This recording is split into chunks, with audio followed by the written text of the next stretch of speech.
Hello, everybody. It's Graham Coath with another My Music. It feels like forever since I've done one of these. It's not forever since I've actually graced the microphone. I've been doing it day in, day out, ever since we got into the new year. It's just mad at the moment. I'm currently doing Sharl. Sharl, by the way, is our wonderful guest today. I'll introduce her a little bit more in a minute. I'm currently involved with, in one shape or form, 9 podcasts. Can you believe that? 9. Which just means that I'm running around like a headless chicken. But this, obviously, but don't tell anyone else, is my favourite podcast because it's all about the music, which we love here at My Music. And so now, please do take a seat, make yourself comfortable. I am in a minute going to be talking to Sharl about her life in music. But first, this.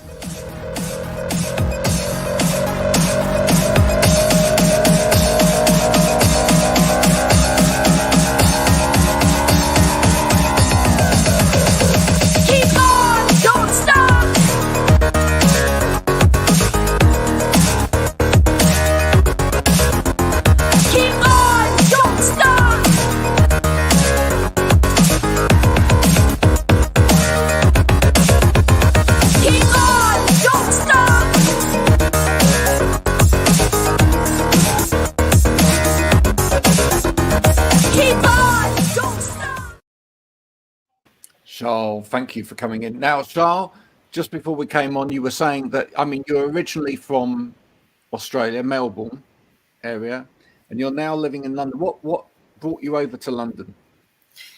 So I used to live in the UK, or I grew up here, and then had moved over to Australia a while ago with my parents. So I just took the opportunity to come back and spend some time here. My brother still lives here, so nice to come over and just kind of see what it's like back here, and then planning to go back to Melbourne later this year. Which has the best music scene? That's really a tough one to say. I mean, both are kind of world famous. I would say for me, maybe Melbourne slightly has the edge because I think it's a great place for indie artists, especially, and maybe has more to offer for emerging artists. And it seems like there's a more accessible community there, which I've really enjoyed. So maybe I have to go with Melbourne for now. When you say accessible, in what way is that a more accessible audience? I feel like there may be more support for emerging artists. I think there's a few organizations there which are quite active in kind of providing information, performance opportunities, and so it's quite easy to come and build a network there. And I think even for people who do come from overseas, they found it's quite easy to meet like-minded people there. Am I right in thinking, because I had an Australian artist on before called Saoirse, and she was talking about, is it XXX? Is that right? Triple X or something like that? Triple J. Or Triple J. I knew it was a triple letter somewhere. Yeah. How does that work? I suppose it's kind of analogous to maybe your BBC Introducing, something like that. It's a platform where there's a kind of radio show, but focused on independent artists, Australian artists. And for independent artists, you can kind of submit your music and have a bit of a profile or a platform there as well. So I think maybe as well, because I suppose it's a smaller country, when there's support for kind of local artists, maybe that's kind of shines through a bit more compared to a bigger place. Yeah. Now listen, you're classically trained. That's told. right. So I started playing piano and violin when I was 3 years old. So I took that quite seriously throughout the whole of school, and was very heavily involved with classical music as a child, teenager. I did choral singing as well. But I think that's given me a really good grounding in music, and it's kind of made the songwriting and kind of technical aspects a lot easier, and that comes quite naturally. But I've always loved pop music, and I think that's always where my passion has lied. Yeah. Would you ever progress yourself musically in the sort of the classical lines, or do you think you've kind of reached the apex of your classical career already? For pretty sure I've reached the apex of it, unless I decide to invest a lot more time practicing. But Because it's hard, right? To be yeah, real, to be like really, really exactly. good. And I think once you leave it for a while, it becomes a bit depressing knowing that you've regressed and that you'd have to work a lot to get back to where you are. So, it's not to say maybe in the far future I could kind of pick it up as a hobby again, but no plans for now. No, but it helps when you're looking at things like orchestration and or Yeah, just creating melody, yeah, writing and yeah. creating melody lines, etc. It's really, really quite important. Talk about, so you say you had more of a fascination with pop. What is the pop that you love? The pop that I love is music which is melodically appealing to me, and that which has lyrics that resonate with me, and that I feel captures a feeling authentically, that I can relate to, um, and that just kind of beautifully captures the moment in terms of the song. Because for me, what I love about pop music is that it's seemingly so simple, because people, I think, sometimes underestimate it and think that it can be formulaic. They can be, increasingly very short songs. I mean, you would say maybe 3-4 minutes, and nowadays even less than that. But for me, I think it can still be so effective, and that's the beauty in it, is when you just have something that works. And sometimes it's hard to pinpoint exactly why, but there's just something really special about that, I think, compared to other forms of music, which may be so much longer or seemingly more complex. But I think there's still something so effective about good pop music. Yeah, I totally agree. You've got an album out which you've laboured on, which is called Clichés. How long did that take you? I think it took about 6 months or so. So I It's started it at pretty good going. I started it at the end of 2022, and then it kind of rolled into the start of last year. And then I was working on a couple of music videos for it, which were released during the year with some singles from the album. And then I put out the album at the end of last year. Yeah.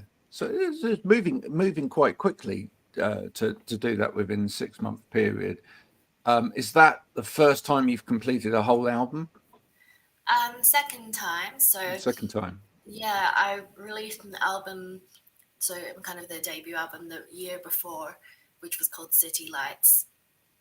I think that probably, just trying to think of the timeline, maybe about 6 to 7 months again. And I think I just felt kind of right that I wanted to do a second album. It came kind of as a surprise to me, but I just I like I hadn't planned it kind of all the way through. Um, You were you know, just writing songs, but it then yeah, kind of developed into and an I think album. I had quite a clear idea that suddenly, it felt right to do a second whole album instead of maybe doing an EP or just singles. Yeah, which is a kind of predominant way through, especially for kind of a pop artist these days, is to kind of just drip feed songs as it Yeah, were, because actually that's potentially how sort of the listening audience will listen to it. But I think it's lovely that you are producing whole albums as well, because there's something magical about a whole album.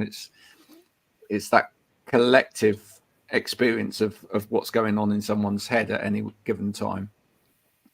In terms of that, do you feel like you have, in now looking back on the album, do you feel it works as a collective? Do you feel like it tells a particular story of a particular moment in your time? yeah, I think it's what I wanted it to be. So, firstly, for this album, I had a much more clear idea of the sound that I wanted. So, whereas the first album, City Lights, I think that was written more as a different collection of songs, kind of representing the time when I moved to Melbourne, kind of the stories and memories from that kind of period in my life, and then built the sound around kind of the emotions and feeling of each song. But going into this Clichés album, I kind of wanted a lot more upbeat, stronger electronic sound on most of them. And then with the meaning of Clichés, well, there is a title song called Clichés, but it was a kind of look at different aspects of love as cliched situations, and the kind of paradox in that sometimes it can seem so many different facets of it, which may have different levels of depth and can therefore be seen as cliches, but ultimately they're all still very valid and still part of the experience. Oh, you just used one of my favourite words, paradox. It's a I'm brilliant word, isn't it? Yeah. A little sort of trip down memory lane there. A long time ago, when I was 14, I was in a band, and we actually did the Paradox tour, and I actually drew this kind of pyramid thing with an eye, and well, it was all very weird. But and I called it the Paradox tour. I just love that word so much. That and banal. That was another word. Yeah. Hopefully my album's not banal. No, nothing banal about your music at all. But paradox is a great word. That and juxtaposition. I think if you can put those two things in a sentence together, well done, you. You actually reading your press release. There was a word in there which kind of stuck out, which was lovely, which is actually I thought, oh, that's actually a very difficult word because I'm not sure whether any artist wants their music just to be seen as lovely, because it kind of wants to rub in some way, shape, or form with each other. You have got at times a very lovely voice, right? This is what I'm going to say. You've got at times a very clean essence to your voice, etc., which is almost, I think, coming out of the kind of classical side of you. What I also notice in there, though, is you have got this pop type electronic and very clean, especially on this album, this very clean cut sound. But there's a hint of soul in there as well, isn't there? And it's going back to your favourite word that you put out there a minute ago, paradox. You're a little bit of a paradox almost in your own right. Do you kind of sense that you're kind of like, you've got these different elements all kind of jarring against each other, which is why I think it's not necessarily lovely. I think actually it's more interesting than lovely, and a wonderful thing to listen to. Oh, thank you. I mean, I think that's a good compliment as well. Like, interesting is definitely a better place to be than simply lovely. And so I do sense that. I think, there have been times where maybe I have been a bit self-conscious about that aspect of my voice, maybe especially in earlier recordings or earlier in music. But I think I've come to grow into the sound and music that I'm making, and overall I'm happy with it and just want to put it out there, and if people see what people make of it, and if they enjoy it, that's great. And it's kind of, I think I've reached a place where I'm not trying to necessarily please people or make what's popular at the moment or trying to copy what's doing well, and just stick to what feels right for me. Yeah. This question might seem a little odd, but do you feel that your songs are larger than you? And do you feel that in a way that if you were ever doing this live, etc., do you feel like there's an element in which you can escape into your own songs? I think the second part, I'll answer that first. So yes, definitely I could feel myself escaping to them. I think I think for me, music maybe has always been that escape, and it is a kind of extra dimension to life, which I've always enjoyed, and a kind of, yeah, definitely a way of expressing myself, which is kind of, yeah, a whole other dimension compared to normal daily life. So yes, the first part of the question, what was that again? Sorry. Are your songs larger than you? Larger than me. Um, I mean, in a literal sense, I feel yes, with the kind of more heavy sounds and really strong beats, yes. But I was thinking, do you not think most artists would say the same thing? I mean, to me, that's always what music has seemed.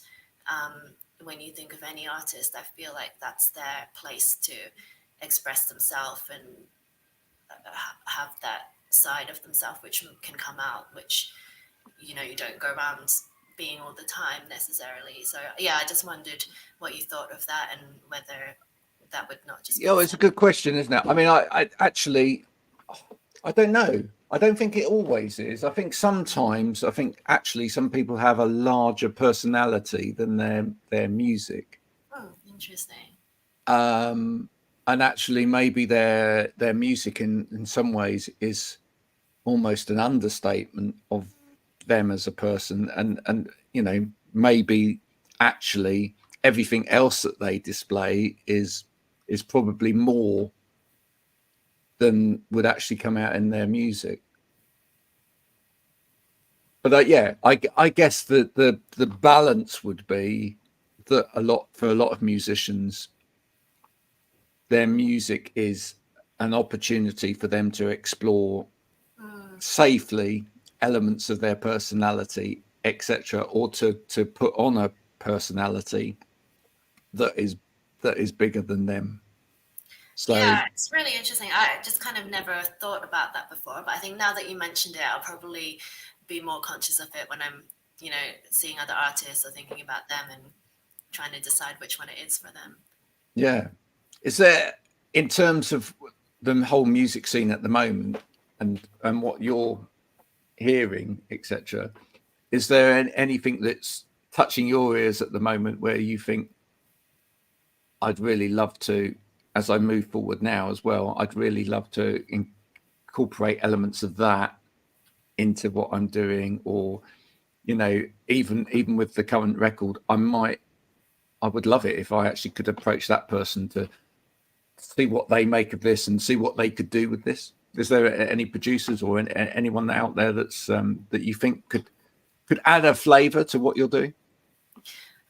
Not yet at the moment. I think for me, I have maybe these periods in between the album where I just kind of do less, and then when the inspiration strikes, I'll see where it takes me from there. I think I've always been interested in potentially doing a more R&B style, so that's something that's on my radar as something for future projects, whether that's just some singles or EP. But at the moment, I think I'm just in that in between phase where I'm not quite creating at the moment, and then I'm sure something will. There's some strong personalities and some strong music being produced in the kind of R&B sector at the moment, which is actually quite experimental as well. I mean, you know, you think of people like Ray and Georgia Smith and even sort of Self-Esteem, who kind of has that touch of like R&B, but also kind of like indie stroke, you know, music as well. Are you looking at any of those women and thinking, wow, this is quite inspirational? I think there's so many artists, you know, R&B, but also just pop, where I enjoy listening to the music. But I think it hasn't quite touched me in a way that I've said, yes, this is what I want to make yet. So I think I'm still just kind of waiting for that moment. But I have kind of always enjoyed listening to R&B, and I've thought at times that I would like to do that at some stage. What's currently on your stereo? Currently, a lot of pop. So I like some tracks by Griff at the moment, Gatlin, Tate McRae. So just kind of fun pop at the moment. But as I say, yeah, still waiting for that kind of inspiration to push me into To making push you through, yeah. Is it for you? Is it music first that inspires, or is it life? Yeah, really interesting because I would say for the first album, it was definitely life, and the second one, it was more music. As Cool. the second one, by the way, had I was quite influenced by K-pop at the time. So a lot of the girl bands I was listening to, and again, that was also a genre which I'd loved for a long time. And then just around the time of making the album, I just was really kind of into some tracks at the time, and I think that kind of swayed me to create a whole album. So I think for me, the inspiration can be both, but life is definitely the driver for the lyrics. It's interesting. The whole thing of K-pop's really quite interesting. Do you think, especially over here, do you think that there's a whole listening sort of group of people who listen to music that just don't give K-pop a fair chance, and just see it as like some kind of, you know, thing for children, Yeah. and actually, you know, it's that. What would you say to a listener out there that perhaps they're missing? I'd say that they probably should. I think it's just like analogous to kind of our pop industry, isn't it? And they should probably listen to some tracks, but I think maybe it's easy to get distracted by the tracks which are not so good, because I Yeah, think generally they are produced really well, but so kind of very slick production, but some of them might not be so interesting melodically, or might have some English which doesn't sound very good. So I think those things could be a bit misleading, as well as the whole kind of obsessive fan community, which for an outsider, if they might find it a bit intimidating if they're not already into the music. So I think there's definitely great songs in there which people would really enjoy if they found them. But I can understand why some people might have just been put off looking from the outside and not never explore it. But yeah. there's definitely so much to enjoy in there. I think sometimes people get a bit snobby in terms of music, Yeah. and I think that's a bit of a shame.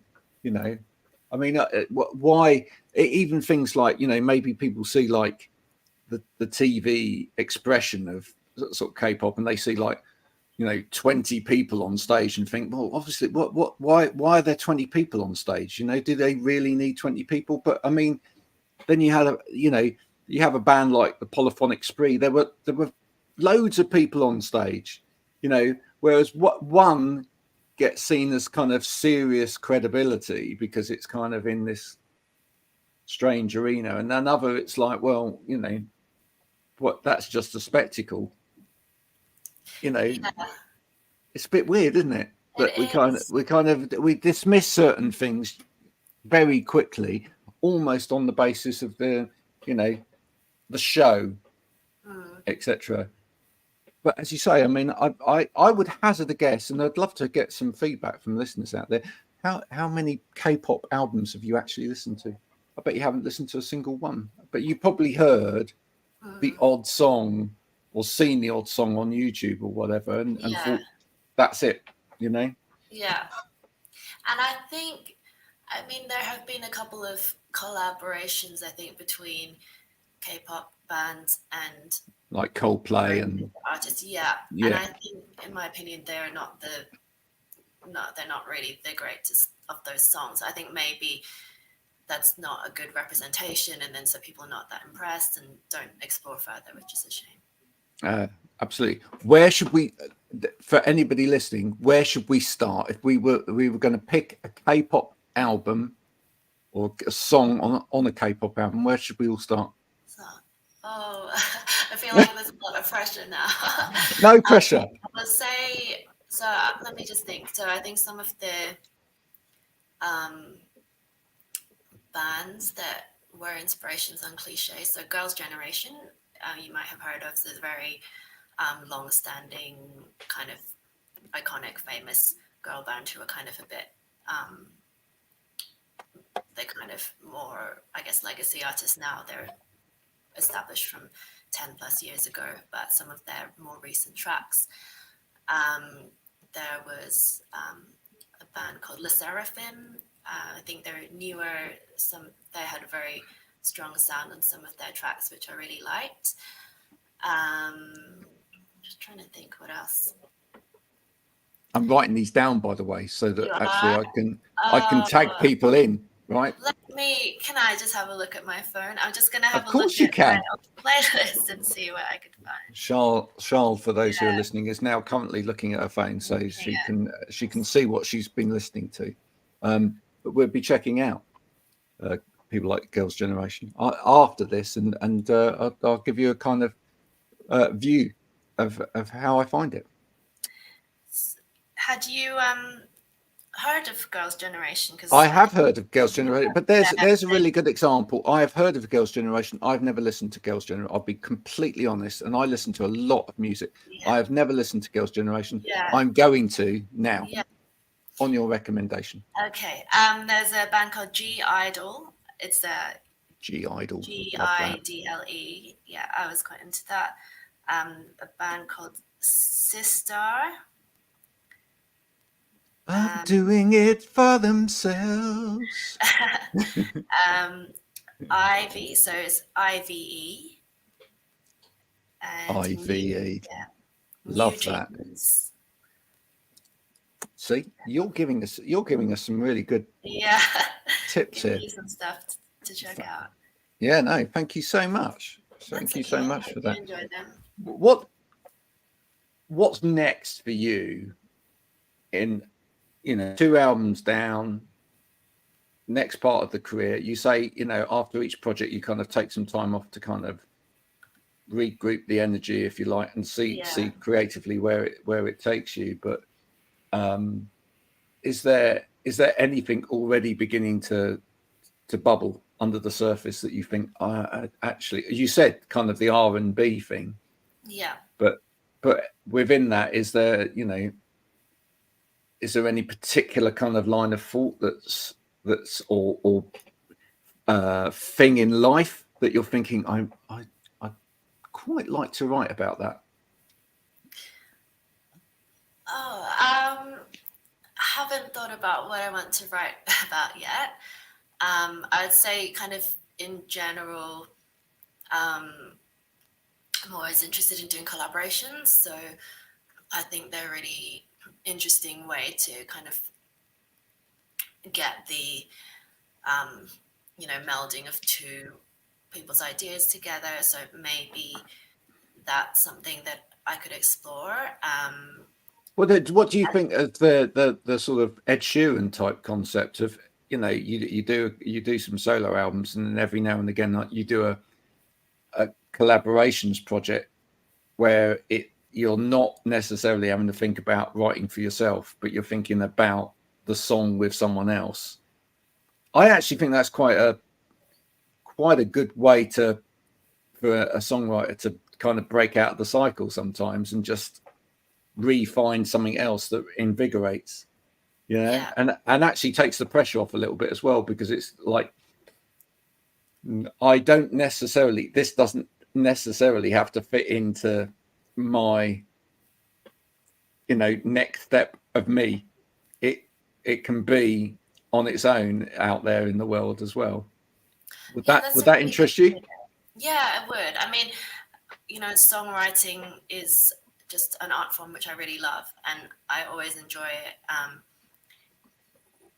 writing for other people is absolutely enjoyable as well. So yeah, I think that's definitely a good idea, which I could explore.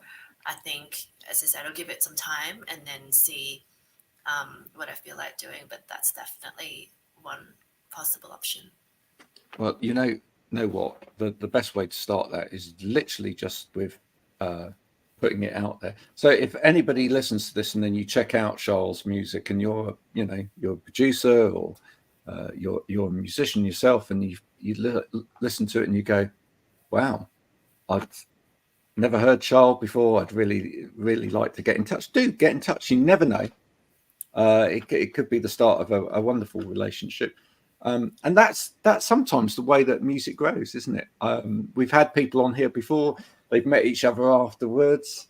We've got them together, almost like a dating app for musicians. And it sprung off into a lovely project, which is great.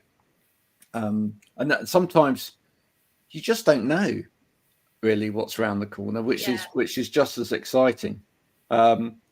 Outside of the music, have you got any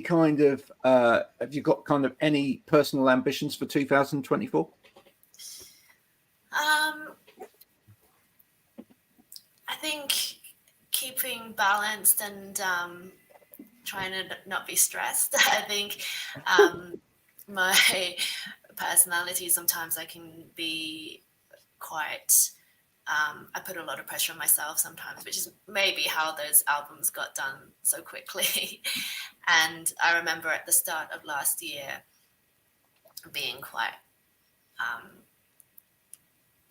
very preoccupied with how I was going to plan the whole year out and when I was going to do the releases and get everything done that I wanted. And I think, looking back, everything went well, and maybe I didn't need to be so worried about at the beginning. So I think coming into this year, it just kept making me think about how I was a year ago, and maybe the aim should be just to be a bit more relaxed and balanced about things. And just enjoy 2024 for whatever 2024 is, and what will happen, it will happen. I don't think it's a bad thing, in a way, to actually have a plan. Don't think that's a bad thing, because I've had musicians on here before now where they didn't have any plan whatsoever, and it took them 5, 6, 7 years to write an album. Okay.